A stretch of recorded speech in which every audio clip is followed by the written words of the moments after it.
Hey, what's going on, everyone? My name is Dion Donovan. I'm a writer and a creator, and I'll be going over some text today, some lines from Ronnie Barnes' Nita Hawe's Nightmare blog. Just some lines from literature, creative writing that I think that really appeals to me and stands out to me and affects me on, I guess, more of a spiritually or personal level. So here we go. Nita Hawe's Nightmare blog is a spin-off series from Philadelphia, published by Image Comics. Philadelphia is about a detective going to Philadelphia to figure out the death of his father, and in doing so, he finds out that there's vampires running amok the city. And this series is about a previous girlfriend, partner of his, who he left in Baltimore, and how she deals with kind of the supernatural activities that's happening throughout the city. The first line that stood out to me when reading the graphic novel was, "The worst part is holding on when it's past time to let go, when your commitment to the dead outweighs your concern for the living." And I think that's a heavy statement. There's a lot of people out there who, have gone through some hard times and hardships of loved ones, family members, just people that they know, acquaintances, moving on and dying and passing on. And death is really hard for us to handle. And some of us, it's hard for us to kind of move on in life and to sort of heal from that. And definitely there's people out there who are obsessed. They're obsessed and they can't properly heal and move on to continue to live their lives. So with that statement, when your commitment to the dead outweighs your concern for the living, in the story, Nita has her brother who was shot dead by random violence, and she gets invited to go out and for dinner, a social function, and she decides to stay inside and celebrate her dead brother's birthday. And those are kind of the moments where we have an opportunity to go out there and have fun or be our best versions, but we're still sort of held back by a tragic loss. And it's just really a human experience of us trying to move on. It's someone we love and cherish, and they move on to the next part of just life in general. And I think a lot of us really stay stuck sort of in that zone of not being able to properly function without some kind of conclusion. So that line definitely was heavy. Next line that really caught my eye was, "I'm not afraid of ghosts. I'm afraid of what keeps their souls attached to the living, the unresolved trauma in life that binds them to this mortal coil." And you see a lot of like supernatural stories and occurrences, whether it be YouTube or stories or ghost tours of local attractions, whether it be battlefield, houses, churches, hospitals. It is a very creepy feel where souls of the dead can't move on to the afterlife, where they stay stuck in this physical plane, whether it be it's a trauma, it's a torture, unfinished business.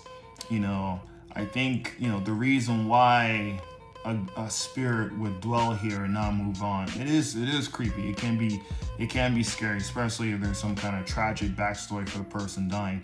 If you believe those kind of things, what I'm saying? I know not everyone is a believer in that, but there's definitely some occurrences out there that's hard to explain.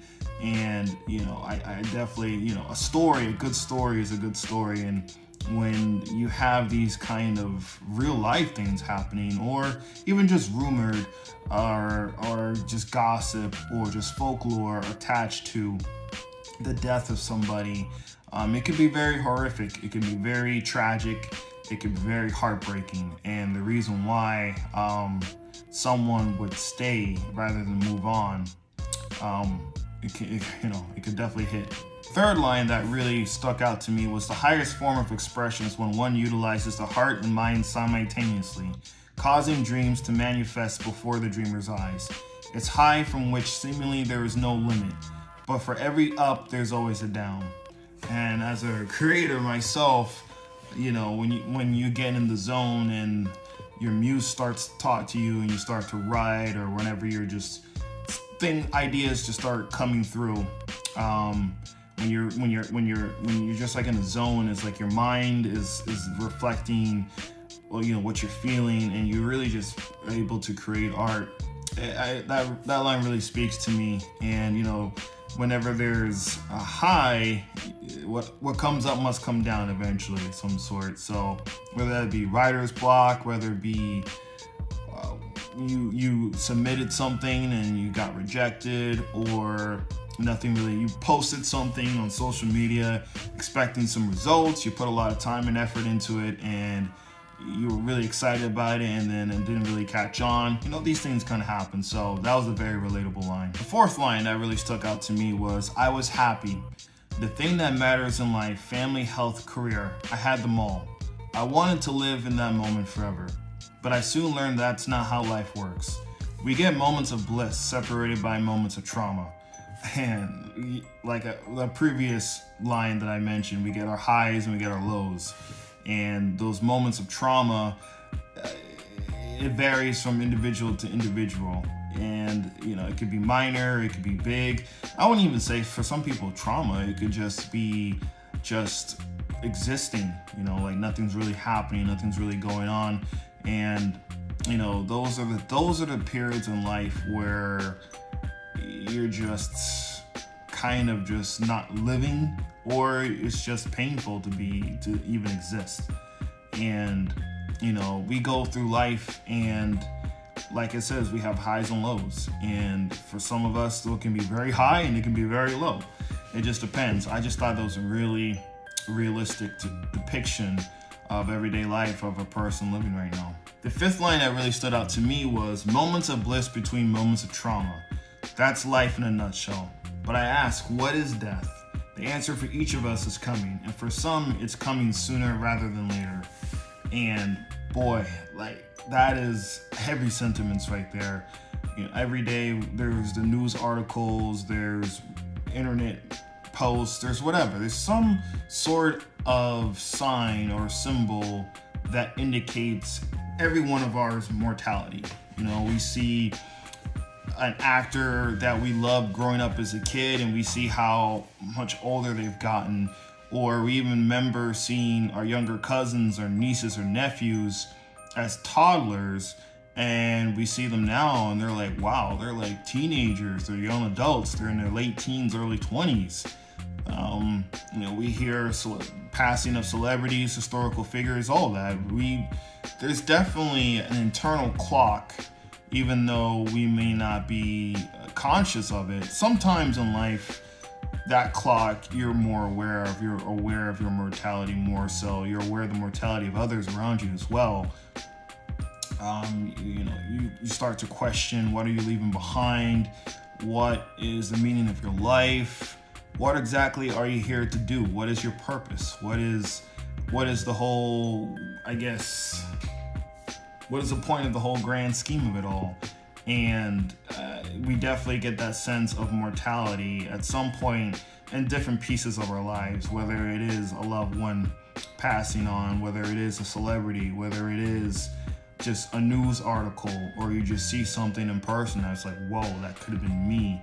Or, man, like I was going down that path, or I knew somebody that was going down that path, or I know someone who went down that path and they're no longer here. So that's just a very surreal, and we don't know. No one knows when it's their time to go. And I think it's something that we all take for granted, in a sense, where we think tomorrow is promised, and that's not always seems to be the case for everybody, So that's just a very realistic and very, not really soul crushing, but it is a good punch to the gut in terms of realizing that we're all on a time limit here, and it's best to make use of that time before it's up. The next line that really stuck out to me and resonated me was, life is long, and my mother used to say, youth is wasted on the young. And we do hear our elders talking about how they used to do such and such back in the day. Even me myself, there are things where I was able to do, where going to a club, staying up till 4 a.m., going home for 2 hours of sleep, and going to work, getting up for work at 6. I can't do that. I can't do that anymore. As we get older, we get wiser, and we get more experience and more knowledgeable, and we just can't move the way we used to move. And we always hear that, man, if only I knew this 5 years ago, 10 years ago, etc., etc. It's like, I would have been able to be this much far in advance in my life at that stage if I just knew what I knew now. And that's just real. That's just reality. The seventh line that stood out to me so far was that I see perhaps it's time to present that which all living beings fear, truth. And we're all scared of having our work reviewed, going to be scrutinized or criticized. We always are conscious of almost everything that we do to a certain degree, especially in the public eye, especially in social media. We all live in our own little, bubble. And the thing that we don't want to pop is that bubble, and that could be the truth about who you are. It could be the truth about your actions. It could just be the truth about a belief that may not be completely accurate or based on something that might be scientific, It's almost to the point where we all have our own truths, and if there's conflicting evidence of our own truths, we fear that it might tear us down in a certain way. It might change us. We don't like change. And for those truths to be exposed to be false to us, or presented with enough evidence that this is false to us, can really make us feel panic and fearful. And we don't want our truths to be shown to us as a lie. And we definitely will go through extreme lengths to make sure that our own truths and our own beliefs are protected. Another line that really stood out to me was, the ills of my world were created by human beings, flawed creatures who hurt one another in the name of elevating themselves. And it's that same kind of existential question of, why would God allow this to happen? Why would higher beings allow things to happen? And I think it's one of the hardest things for us to do, is really to take a look at ourselves and see us for who we are, and to see that the problem isn't the world, it isn't the friends, it isn't, it's not entirely, it's really, if everyone could really look at themselves for who they are and to accept who people are, then it's easy to blame things, blame people, blame circumstances, blame whatever. But it is hard to accept that you have a part to play in it, or it is hard to accept that things, on a grand scale is being controlled, when it's just a whole bunch of just a lot of individuals who are making things worse, or making these actions that cause, whether it be pain or turmoil or trauma or damage to other people. So again, I thought that was a very strong line. Rodney Barnes is just phenomenal writer, screenwriter, and he really shut it down in this series, and I'm looking forward to volume 2. And the last line that I'll have for this segment is, if there's blame to be placed on the conditions of the world, it's on the ability of the human race to make peace with itself. No gods, no devils, just plain old fucked up souls. And jeez, I really don't have to say any more to that. It's self-explanatory. Again, this was a really great story that I enjoyed, and I like reading these comics like this, graphic novels like these. It's really more expressive, more story-oriented, more character-driven than your average kind of superhero romp, capes and cows. I really believe some of the best storytelling out there is in comic books and graphic novels, and people don't really give it a chance because they view it as sort of still a kiddie kind of thing, or just a power male fantasy that has limited reach. But there's comics for everybody, there's graphic novels for everybody, there's a story made by everyone for everyone. All you have to do is give the medium a chance. And I definitely believe the works of Ronnie Barnes and the works of Image Comics, and hopefully myself in the future, can help bring that stereotype and that notion, help end that, and that more people can really enjoy these stories in the medium, because it is great, it is entertaining, it can do things that films or TV can't do. The combination of just words and pictures and visual storytelling, lines and dialogue from the comic, and catch you guys again soon. Peace.